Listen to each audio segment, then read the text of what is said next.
Bonsoir à tous, c'est parti pour une nouvelle vidéo, j'espère que vous allez bien. Ce soir, j'accueille à mes côtés un invité de marque. Vous ne l'avez pas encore vu sur cette chaîne, il s'agit de mon grand-père paternel, Charles. Bonjour papy. Bonjour Gilles. Alors ce soir, eh bien, j'ai décidé de le faire venir sur cette chaîne parce que déjà, premièrement, c'est quelqu'un de formidable et c'est surtout un grand orateur. C'est vrai. Tu parles très très bien, papy, ne sois pas si humble. Mon grand-père a énormément de choses à dire sur beaucoup de sujets, mais un sujet en particulier qui m'intéressait pour cette vidéo que vous allez découvrir ce soir, il s'agit des ovnis.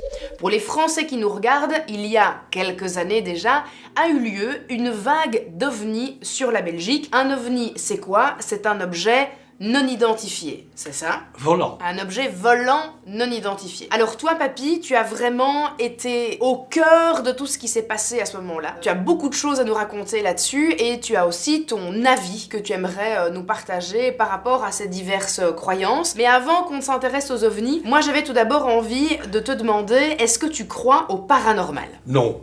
Non. Je ne crois pas au paranormal parce que jusqu'à présent, jamais personne n'a pu me donner le moindre début de preuve du paranormal. La télékinésie, les fantômes, tout ça, jamais scientifiquement prouvé. Et je dirais qu'on va peut-être arriver à une même conclusion ou proche de la même conclusion avec les ovnis. D'accord, c'est intéressant parce que pour toi donc, tout l'univers du paranormal s'apparente vraiment à une croyance. Tout à fait. D'accord, et toi, est-ce que tu crois en quelque chose ou tu es vraiment plutôt agnostique? Je suis complètement agnostique et je ne crois que je suis comme saint Thomas. Ok, tu ne crois que ce que tu vois. Ou que ce qu'on arrive à me prouver. D'accord, est-ce que tu as déjà vu ou entendu des choses concernant vraiment le paranormal plutôt fantôme, tu vois? Est-ce que tu as dans ta jeunesse ou dans ta vie vécu des événements où tu t'es dit tiens, ça c'est quand même bizarre et finalement j'ai pas d'explication rationnelle? Je n'ai jamais eu cette chance. Tu n'as jamais rien vécu de paranormal? Par contre, j'ai essayé, dans ma jeunesse, j'avais 16-17 ans, Oui. la radiesthésie. J'ai vraiment essayé moi-même, avec un pendule, Oui. plein d'expériences, et je ne suis jamais arrivé à une conclusion, je dirais, sauf la chance, Oui. un certain nombre de cas où j'ai réussi certaines choses, c'était purement mathématique et statistique, quoi. D'accord. Comme quoi, vous le voyez, hein, tout le monde dans ma famille n'est pas aussi farfelu que moi.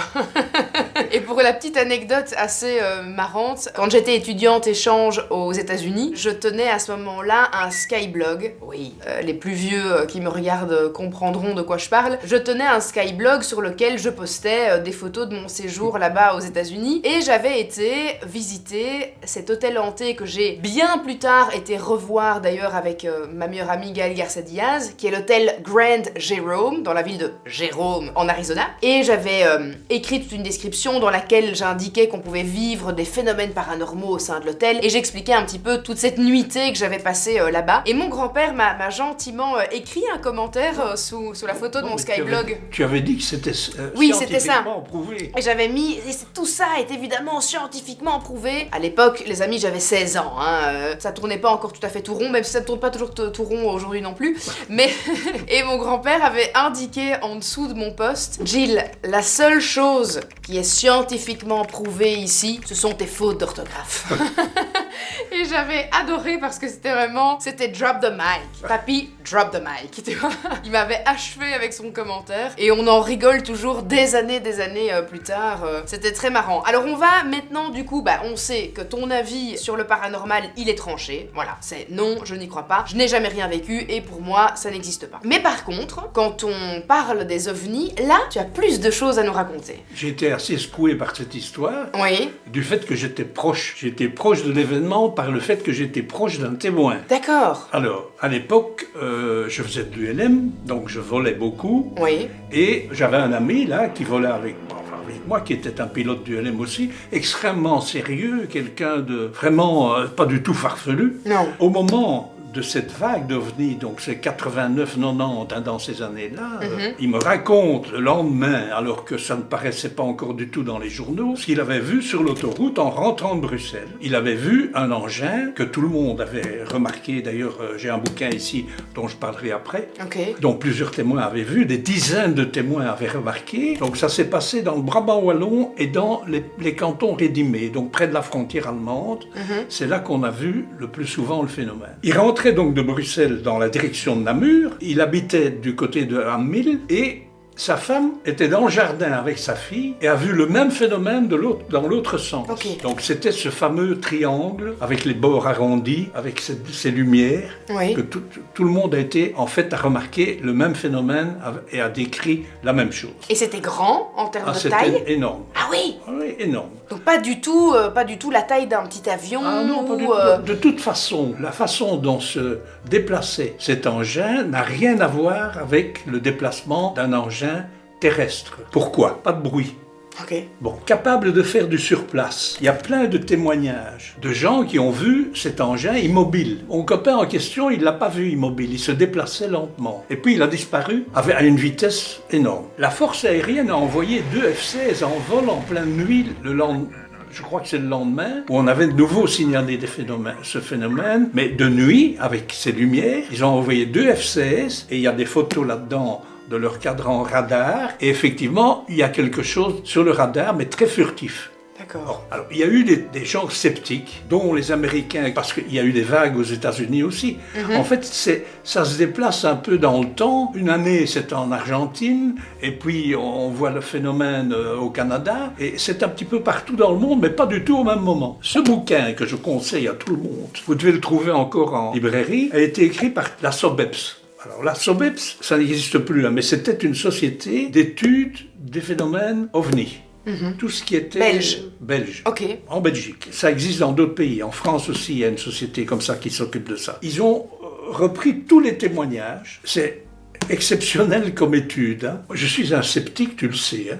Oui. Bon, quand on voit les témoignages ici dedans, il est absolument impossible que ces gens aient eu des contacts entre eux. Ça se passe parfois à 10 minutes de temps ou à 20 km de distance. Ils voient la même chose au même moment, d'un angle différent. Des gendarmes dans leur camionnette, les combis à l'époque, Volkswagen, vous voyez le genre, qui voient le phénomène. Plusieurs gendarmes en pleine nuit. D'autres personnes qui sont des gens complètement sérieux, parce qu'il y a eu des hypothèses. Oui, mais c'est des phénomènes psychologiques, c'est des gens c'est pas possible, quoi. Bon. On a parlé d'un engin, le fameux F-17, l'avion américain triangulaire furtif, mais cet engin vole très vite et il fait pas de surplace. Il a pas de phare en dessous, il fait du bruit. Ici, c'est silencieux. Les rayons lumineux sont complètement... On a l'impression qu'ils sont pas physiques chez nous, je dirais, sur notre Terre. Ils font pas d'ombre. Je te parlerai après de mon hypothèse. D'accord. Alors... Cette vague d'OVNI a été étudiée par un scientifique mandaté par l'État belge qui s'appelle Joseph Brennick. C'est un physicien qui est professeur à l'ULB. D'accord, qui est une université en Belgique pour les Français qui nous regardent. Voilà, donc l'université libre de Bruxelles. Il a été chargé par l'État belge d'analyser tout ça, tous ces témoignages. Il n'a pas été témoin lui-même, hein, bon, mais on lui a demandé d'analyser tous ces témoignages, ce qu'il a fait. Et en fait, il arrive à une conclusion qui est dans le bouquin, à l'arrière du bouquin, qu'en fait, il s'est passé réellement quelque chose de physiquement visible, mais on ne sait pas ce que c'est. D'accord. Voilà, il y a des hypothèses. Est-ce que ce sont des extraterrestres qui viennent nous voir? Peut-être, mais déjà, quand on connaît la vitesse, par exemple, qu'il faut atteindre pour atteindre la Belgique, ou enfin le monde, notre Terre, il faut voyager plus vite que la lumière. Les planètes qui sont susceptibles d'être occupées par des extraterrestres qui sont avancés suffisamment techniquement pour se déplacer jusque chez nous, c'est pratiquement impossible actuellement. Tu serais dans un autre univers, quoi. Ou alors dans d'autres dimensions. D'autres dimensions. Ah oui. Mais si tu... Alors, parce qu'alors là, j'ai ça n'est pas prouvé tout ça. Mais bon. Ça n'est pas prouvé, mais si tu admets qu'il y a une possibilité, qu'il y a d'autres dimensions... J'ai pas dit ça. Ah. Il faut encore qu'on le prouve. Oui, bien sûr, mais c'est peut-être possible. C'est une hypothèse. Pour l'instant, en tout cas, il n'y a pas de conclusion scientifique qui montre que c'est possible, mais il n'y a pas, à l'inverse non plus, une conclusion scientifique qui montre que c'est impossible qu'il y ait d'autres dimensions. Tout à fait. Ça, la question, elle est encore ouverte. Elle est ouverte. Voilà. Elle est ouverte. Ok. D'après la théorie de la relativité et Einstein, notamment les déplacements dans le temps, tout ça, c'est mathématiquement possible. Lui, il a prouvé par calcul, etc. Mais on va y arriver. D'accord. Je crois que je vois où tu veux en venir avec ton hypothèse. Mais non, mais quand on analyse tous ces témoignages et surtout la façon dont l'objet se déplace, dont les traces qu'il laisse, ça veut dire qu'il ne laisse pas de traces, aucune. Moi, j'ai une hypothèse qui est complètement farfelue. Okay. L'objet n'est pas là. Il est visible, mais il n'est pas physiquement dans notre dimension. Quand on voit le développement technique actuel, la vitesse depuis la Deuxième Guerre mondiale, la vitesse à laquelle la technique évolue, regardez l'intelligence artificielle actuellement. On aurait parlé de ça il y a 50 ans, ils sont complètement marteau. Bon. Donc imaginons, disons, si on est toujours là, parce que ça m'étonnerait que l'être humain soit encore là dans 1000 ans, mais imaginons que dans 1000 ans, est-ce qu'on peut imaginer la technique, ce qu'elle est devenue et sera devenue dans 1000 ans. Imaginons qu'à ce moment-là, on ait trouvé le moyen de se déplacer dans l'espace-temps. Et on envoie des sondes dans le passé. D'accord. Ces sondes ne seraient pas physiquement là, ils ne sont pas dans la même dimension que la nôtre, dans le même espace-temps. Oui, mais là, ça voudrait dire que les 1000 ans dont tu parles par rapport à aujourd'hui sont déjà passés. Ah oui. Mais donc... il faudrait reculer dans le temps pour revenir ici. C'est ça, mais alors nous, on vit dans quelle dimension? Si cette technologie, elle existe déjà, mais qu'on ne la connaît pas dans notre vie. Ils sont toujours dans la même dimension que nous, dans 1000 ans. Mais ils ont trouvé le moyen de se déplacer dans l'espace-temps. Donc ceux qui ont du mal vraiment à croire, je vous invite à lire ce bouquin Vagues d'OVNI sur la Belgique, un dossier exceptionnel. Je tiens à préciser que ceci n'est pas une publicité ni une collaboration commerciale, mais en tout cas, si vous avez envie de le lire, si vous êtes intéressé, n'hésitez pas. Ce que je propose, Papy, c'est qu'on fasse tout doucement la clôture de cette vidéo. Donc reprenons un petit peu les points importants que tu as cités. Le paranormal, tu n'y crois pas, mais tu es ouvert à la discussion sur la possibilité qu'il y ait des avancées technologiques qui étaient faites dans le futur et qu'on puisse voyager dans le temps. C'est une hypothèse sur laquelle tu es ouvert. Tu es ouvert aussi sur le fait que probablement il existe dans d'autres galaxies des planètes qui sont constituées de vivants, hein, peu importe, de vivables, voilà, peu importe leur aspect. Mais par contre, l'hypothèse ce sont des grands hommes comme on les voit dans les films qui voyagent dans des soucoupes volantes, ça te semble beaucoup moins plausible, quoi. Ou peut-être pas. On n'a pas aujourd'hui, on n'a pas la vérité. Tout est possible. Mais en tout cas, ce qui est intéressant de voir, c'est que, notamment, très récemment, il y a de nouveau eu cette vague d'ovnis et d'apparitions aux États-Unis. Pour ceux qui l'ont vu passer sur les réseaux sociaux, des policiers ont vu avec leur dashcam quelque chose traverser le ciel, un petit peu comme une sorte de météorite. Sauf que ça n'a pas été apparemment identifié comme météorite, sauf si je me trompe, dites-moi en commentaire si je me trompe. Mais en tout cas, un vaisseau serait tombé dans un des quartiers en dehors de Las Vegas et c'est une famille mexicaine qui aurait vu dans son jardin une forme humanoïde bien plus grande que nous en termes de taille. J'ai jamais entendu parler de ça. T'as pas entendu parler de ça? Non. Donc ils ont vu une sorte de chose de quasiment 2 mètres de haut avec une sorte de visage humanoïde mais un très grand corps qui les fixait depuis l'arrière de leur jardin dans le noir et tout a disparu après. Donc il y a évidemment beaucoup de versions qui ont été faites, il y a plein de fakes qui sont sortis aussi sur internet, donc évidemment ne croyez pas tout ce que vous voyez en ligne parce qu'il y a beaucoup de fausses vidéos qui sont sorties à ce moment-là. Simplement pour vous dire que ces histoires d'ovnis sont un petit peu réapparues récemment et que justement l'agence qui s'occupe de référencer les phénomènes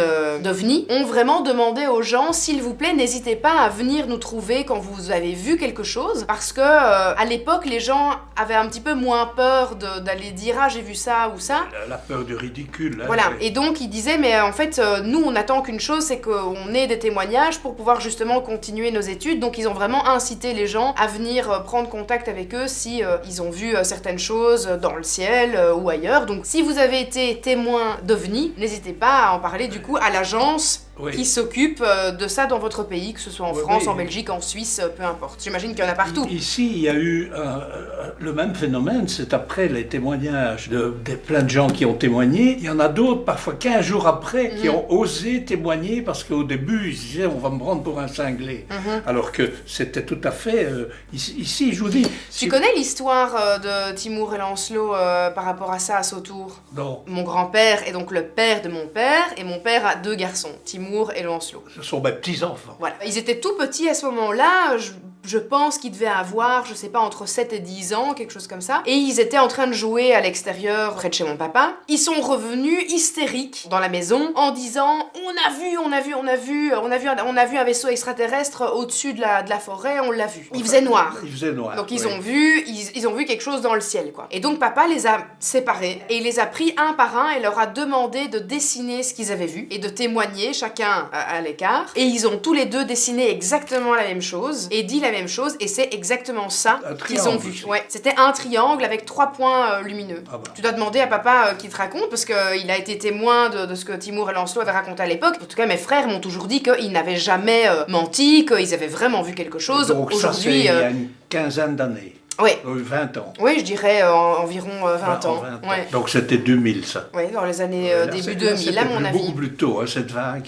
Mais après, Je pense possible. c'est possible que ce soit beaucoup plus furtif et beaucoup moins longtemps et que ça réapparaisse à plein de moments où personne ne le voit, ou plein de gens le voient et se disent « Ouais, ok, ça doit être un vaisseau espion russe. » Ça m'étonnerait qu'ils aient eu connaissance de ça. Exact. Donc c'est possible voilà, qu'ils aient vu quelque chose de... Oui, tout à fait. N'hésitez pas à nous dire en commentaire si vous avez vécu ce genre de phénomène. Est-ce que vous avez déjà vu un ovni dans votre vie? Je serais absolument ravie de lire vos témoignages en commentaire, donc n'hésitez pas. Eh bien papy, merci beaucoup d'avoir accepté mon invitation sur ma chaîne et de nous avoir un petit peu parlé de tout ça. J'espère que ça vous a intéressé. N'hésitez pas à liker cette vidéo si vous avez aimé. Je vous mettrai le titre du bouquin dans la description de la vidéo et on se retrouve évidemment très vite pour de nouvelles aventures sur cette chaîne. Ciao ciao! Au revoir.